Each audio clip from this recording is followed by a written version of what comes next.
Bavada on. Can we welcome to the Bavada Bar stage the wonderful Peter Henley?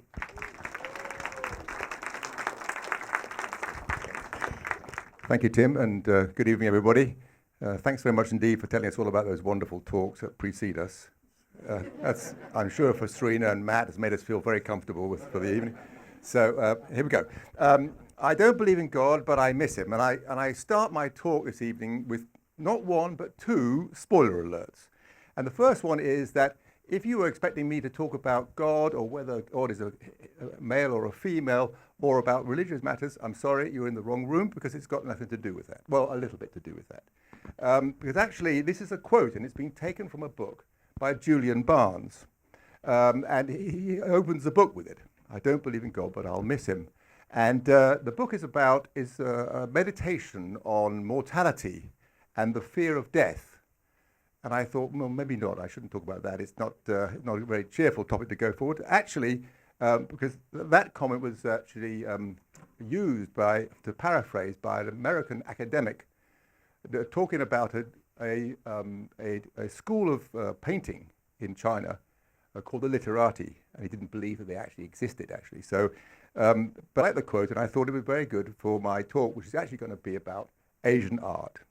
And here's one of my favorite literati paintings. It was all about rejection and loneliness, and I think this summed it up pretty clearly. But so Asian art, Asia, there's two elements to it, obviously. Asia is the first part, and art is the second. For Asia's, I'm sure a lot of you have been to Asia or parts of Asia. It's a huge place. I've got some facts off the internet for you. But there are 49 countries, 44.5 million square kilometers, 5 billion people, 60% of the population is in Asia. And as everyone knows, I think this is the coming area of the world. Over 2,000 languages. And importantly for this talk, three main religions: Buddhism, Hinduism, and Islam. And Asia was my home for 30 years. I lived in various parts of Asia, in Hong Kong and Singapore and Bangkok. And I worked and traveled extensively all around Asia. And I think I've probably been, other than the stands, I've probably been to all those countries, most of those countries, all those countries, not Taiwan for some reason. I'm not quite sure why I never got to Taiwan, but multiple times. And so I have a very good learning. And when I was doing this, I got sort of very interested in the art that they have there, the sculptures and art. And I thought it was very strange, not used to a Western eye. So when I retired back here in 2017, as you do from the tropics, come to Eastbourne, I decided to become a student. So I went back to school. I went to SOAS, the School of Oriental and African Studies in London, where I did a postgraduate diploma and then a master's I'm just about to finish, hopefully, in the history of art and archaeology in Asia. And it's been absolutely fascinating. So when I said to Tim, I could talk to you about Asian art for 20 minutes, little did I know what I was letting myself in for, because, of course, when you get to know it, there's about 5,000 years of art in 49 countries, everything ranging from rock carvings through bronzes and lacquer and calligraphy and temples and tomb art and paintings and performance arts. I mean, I couldn't talk to you about it in 220 minutes, let alone 20 minutes. But anyway, so what I thought I'd do is just to pick out some of the highlights for me in the last 4 years of study of Asian art, which I think I was astounded by or interested in or pleased about or just was so foreign to what I expect about life that I thought I'd show them to it. And what I'm going to do is follow, as it were, the growth and development of Buddhism throughout Asia, which started, the pointer is the top one, is that right? Yeah, bottom one.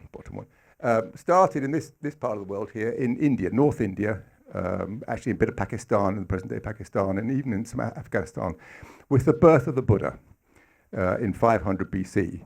And from there, so in that period, the art was somewhat calmer than it becomes later in life. As with most religions, initially they didn't know how to represent him for worship purposes. So they gave aniconic images like this, footprints in the sand, or footprints in the stone, or alternatively, empty throne.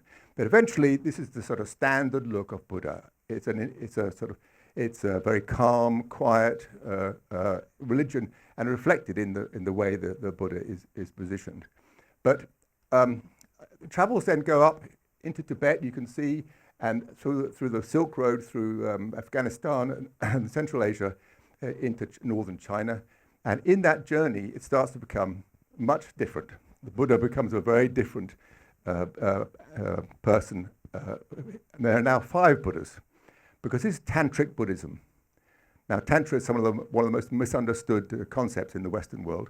If they think it's all about sex and the like over here, which it is to some degree, but it has a religious purpose. And so here is the Buddha. Now, he has 8 heads, he has 16 arms, and he's standing on dead bodies with his consort Nayama, doing what we would regard in the West as inappropriate things in public. And this is because the Tantric Buddhism is an attempt to drive out from individuals all the things in sentient beings which disbar them from entering into Nirvana. So this is a much more aggressive thing, and it's really interesting. I found to see these images, bronze here. This is a tanka from Tibet, which is like a poster hanging on temple walls, which are aids to meditation. The idea is to meditate in order to reach Nirvana, and envision these gods in your mind in order to help you get through that meditation. So, and this is the mandala, so-called mandala, which is an aid to the meditation. It's supposed to now represent the universe of Buddhism. And people are trying to imagine they're in that universe, so they can transcend it and go beyond it. Then we see now the Buddhism traveling, and they are traveling to Donghuan. And this is a seminal moment for the Western world. It's where we really started to see evidence of and understand Asian art. And Donghuan is this, I've got the wrong guy here, sorry. Is a place in the north of China. It's a very deserted space with these temples, these caves actually, in Donghuan. And it was found in 1907 by this guy on the left here, Sir Aurel Stein, a Hungarian-British guy, who happened upon this area. And they had more than 500 caves in Donghuan, full of Buddhist art and architecture. And in Cave 17, he found thousands of manuscripts, Asian manuscripts, and he bought them all from this gentleman on the right-hand side, Wang, who was the manager of the caves, and promptly for £130, about 15,000 these days, and sent all these thousands of manuscripts back to London, which is one of the benefits of studying Asian art in SOAS, because but it's one of the few places, the best Asian art in the world is based in London. The British Museum and the British Library right behind SOAS. Whether they should be here, of course, is a topic for another time, perhaps, Tim. But anyway, he transported all this stuff. So we have a very clear vision of what Asian art is becoming. And when he found with things like this, it doesn't look very dramatic, but this is a scroll, a book, scriptures actually, it's called the Diamond Sutra. And it's the earliest recorded book. It was done in, we know because it's dated, 858, 858 in the 9th century, some 600 years, a printed book, some 600 years before Caxton was even a twinkle in his brother's eye. So there's that. There's also, for instance, this he found, which is astrological drawings at that time in the 9th century.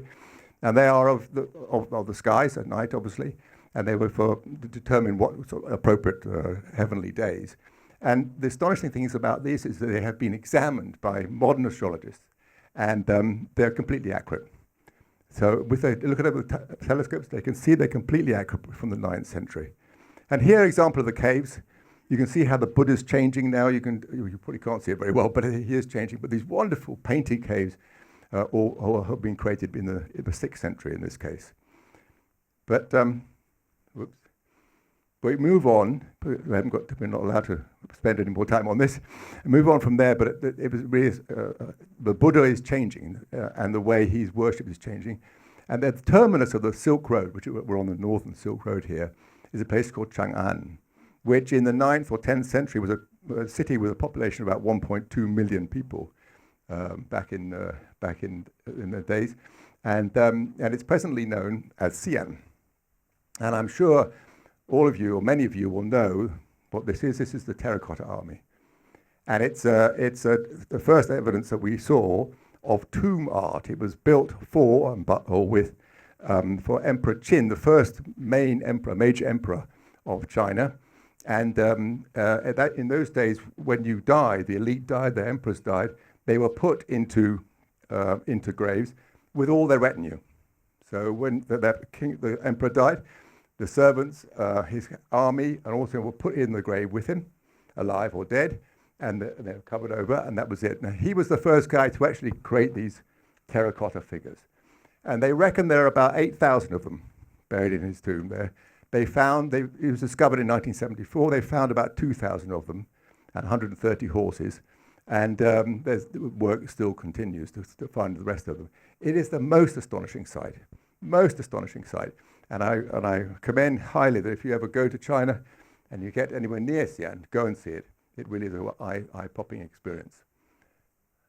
But we move on again. Sorry, I'm not allowed to hover over the time is ticking away here over Xi'an, because now we're going into China, and you see the gods have changed their forms, and indeed so much so that in China this becomes the most important god over a period of time.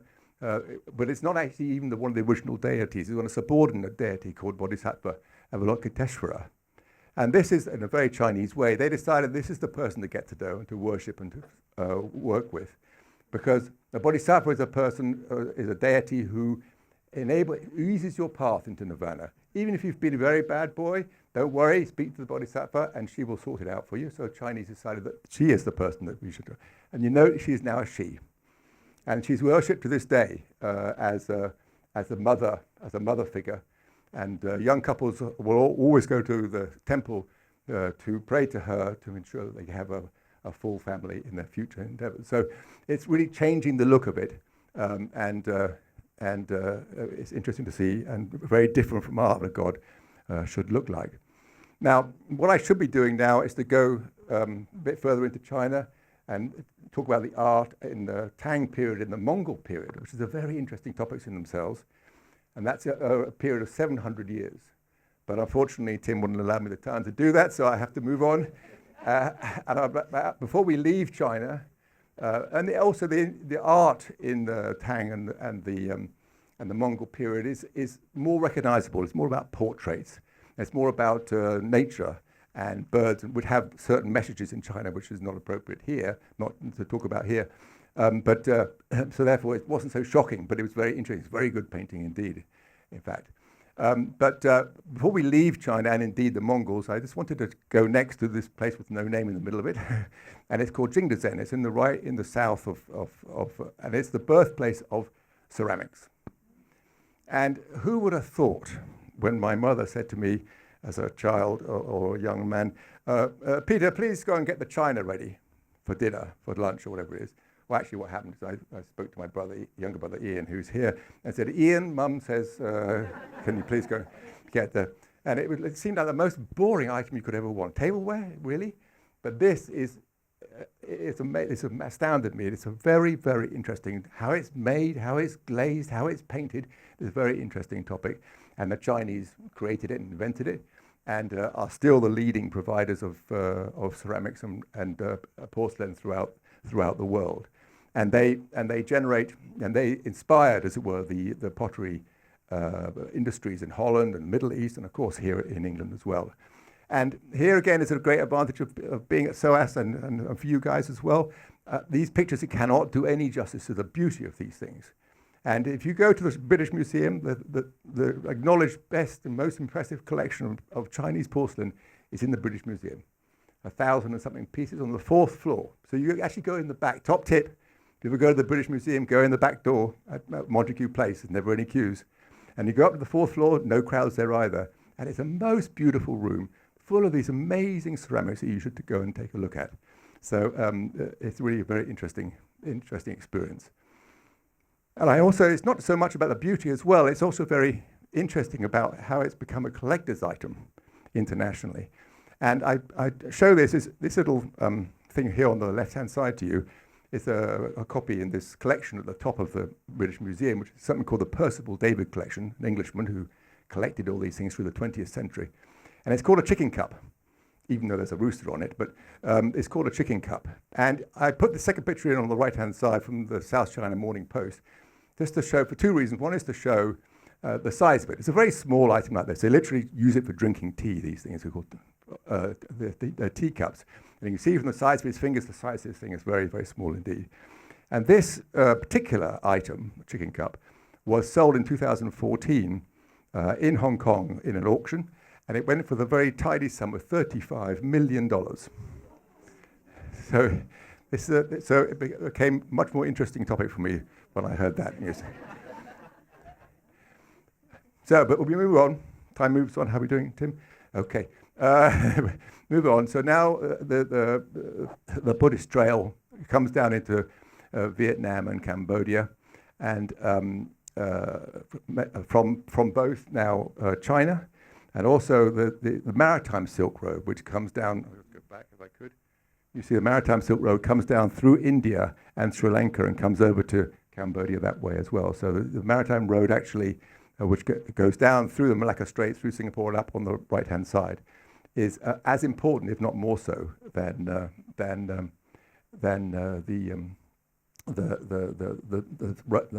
Silk Road of the north.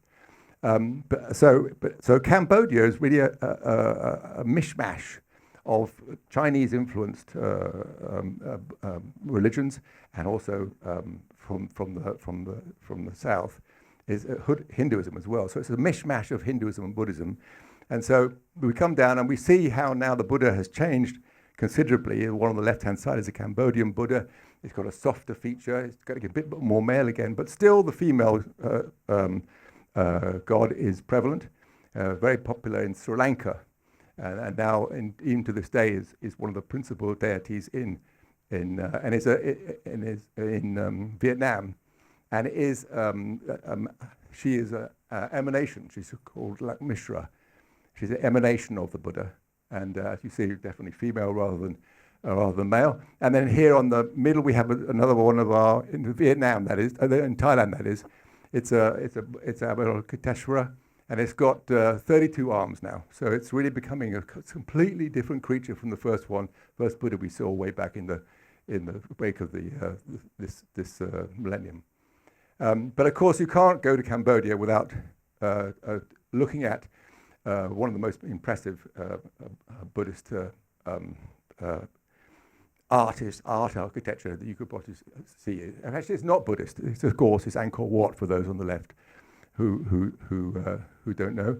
It's in Vietnam. It's in Siem Reap, just outside Siem Reap, and it's the world's largest, even now, religious monument, and it's certainly the largest Hindu monument. It was built in the early 12th century by Sivavarman II. Well, not him, but his guys. Again, another one of these things, incredibly impressive. An interesting place to do, full of sculptures and statues and wall paintings, which are very interesting to take a look at it. But I say very deliberately here that it's Angkor in the 12th century. It's not, which is what the Cambodia was known at that time, Angkor in the 12th century, because on top of that, those words is Angkor Wat. Wat is the word in Cambodian and Thai as well, actually, for temple. But often when you have a talk or you see something about Angkor Wat in the travel brochures, these guys here will, these guys here will be, how do I go back? These guys here will be on the advertising or the lecture or what have you. These famous rock faces at the top. They're about 6 meters tall, but they're not in Angkor Wat. They're actually next door in a place called Angkor Thom. Thom is the word for city, which is about 4 times the size. And again, a huge development there, again, which is being recovered and reclaimed and investigated by archaeologists. And there's big academic debates in the art world about who this is. But I think it's our view is that well, my view anyway, is that it's a god called Hevadra, who's rather aggressive. You may have seen my old friend Hevadra. We saw him in Tibet, if you remember. And then finally, on this whistle-stop tour, and I'm sorry it's been so whistle-stop. How am I doing, Tim? Okay. We go to my favorite, actually, which is the most southerly point on this journey, which is down here in Java, in Indonesia. Now, of course, these days, Indonesia is a Muslim country, the biggest Muslim country in the world. But actually, in the middle of Java, there is this wonderful architecture called Borobudur. And this is the largest Buddhist temple ever built, or still is to this day. Built at the very beginning of the 9th century. Can you believe it? So there are 6 square platforms, all containing carvings of the scriptures, what we would call the scriptures of Buddhism, and stories of it. And then there are 3 circular things at the top containing all the Buddhas. This is a tantric building. All the Buddhas in various emanations that they have, topped in the middle by the ultimate Buddha, by Roshana, he's now called, in a perforated stupa. And it's not only as a site as a temple, but it's also a pilgrimage site even to this day, even though it's now in a Muslim country. And there's a lot of discussion about whether or not actually it is tantric or not, or whether it is mandala, in fact. Is it something that will aid meditation? Well, you may remember this mandala on the right-hand side from the Tibetan temple where you looked at, and I can let you decide yourself as to whether they think that is actually a mandala, the temple. I've written both sides of the argument, but it's not been resolved. But it really is a very impressive building. And that's it. I'm sorry it's been such a quick run through, but a whole swathes of things I wanted to talk about, which let alone anything about Hinduism, another very interesting element of studying Asian art. But I hope you've enjoyed it, and I hope I haven't left you feeling like either of these 2 psychiatrists, the one doing the little signs with the animals in this cartoon, saying people find me boring, doc. And I hope, or more particularly, whether you're not like one of, don't feel like a more famous psychiatrist who's Well, I had a really good year. I decided, hey, why not reward myself? So I bought what I really wanted, a 48-foot cabin cruiser. Now, how much it cost me? I'll tell you how much it cost me. $300,000, not to mention the $20,000 for the custom teak decking. Now, here's my problem. The wife wants to call this incredible vessel Lulubelle after her mother. Lulubelle? So I say, no, we call it the Intrepid. So what do you think it should be called? Lulubelle or the Intrepid?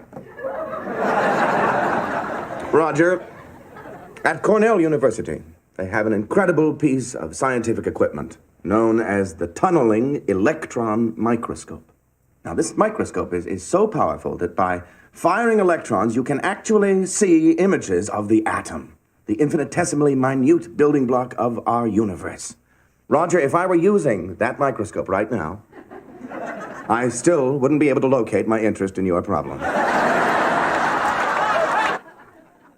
Thank you very much indeed for listening. Fantastic. No, stay there.